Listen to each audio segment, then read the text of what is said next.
Hi, I'm Leia Marie Castro, a former BPO employee for 5 years and also a former OFW sa Dubai. And right now po, I'm doing the business with Elites Empire. And sobrang grateful ako kasi ginawa ko yung negosyo na to. Nag-decide ako to do this business and right now, sobrang dami kong experiences na first time kong naranasan because of this business. First and foremost is magkaroon ng sariling sasakyan. Ito ang first ever sasakyan ng aming pamilya. Sa 5 years ko of being an employee, hindi ko naranasan na magkaroon ng sasakyan. But doing the business with Elites Empire, in just 3 years, nagkaroon po tayo ng sasakyan. And not just that, I was able to experience to travel to different countries. Nakapag-travel po tayo ng Singapore, Thailand, Vietnam, Cambodia, Indonesia, and just recently, nakapag-travel po tayo sa South Korea. Hindi ko lubos akalain na makakapunta pala ako sa dream country ko. Dream country ko mag-Korea kasi bata pa lang ako, nanonood na talaga ako ng K-drama.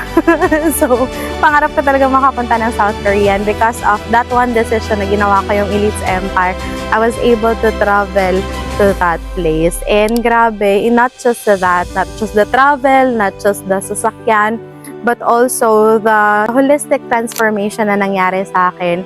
In this business, nag-gain ko yung confidence ko in this business. I was able to explore in so many ways. Mas naging people person ako. Na-explore ko na mas makipag-usap sa maraming tao in different backgrounds na hindi ko ginagawa before. But dito, na-widen yung horizon ko na sobrang dami palang tao na sobrang inspiring yung story nila. Andito ko sila na-meet sa community na ito. And also, because of this community, because of Elites Empire, na-hit ko yung first ever million ko na kung iisipin kung sa pagtatrabaho, siguro 10 years or 20 years? Ilang years ba? Kasi I'm earning 200,000 in a year sa pagiging BPO employee.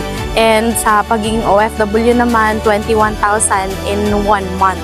So kung susumahin, ilang years ko makukuha yung first million na yan.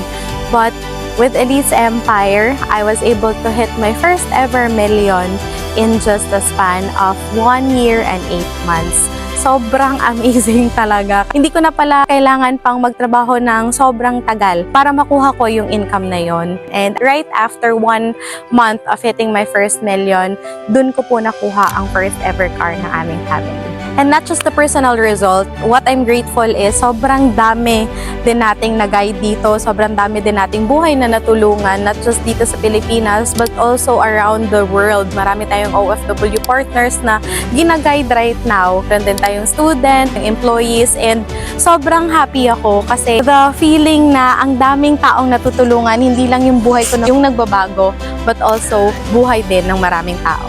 And being successful, dito ko natutunan na sobrang importante ang pagkaroon ng amazing community, magkaroon ng sobrang supportive na community, sobrang positive na community, and also magkaroon ng mentor na mag-guide sa atin towards the success na pinapangarap natin. Being in an era na mostly nasa online na, one thing that I'm really looking for in a business is a business na alam kong maa-access, pwedeng gawin kahit saan man ako, a business na duplicable, and most especially, a business na may system.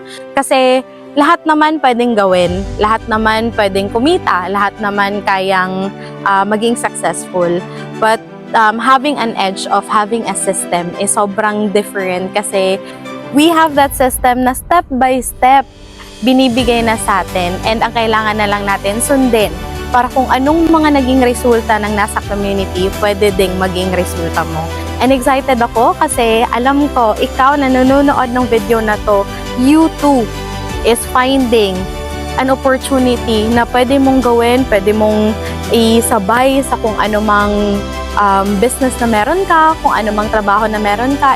If you are an OFW, you can definitely do this. Kasi sobrang dami ng OFW natin ang kumikita habang nasa ibang bansa sila.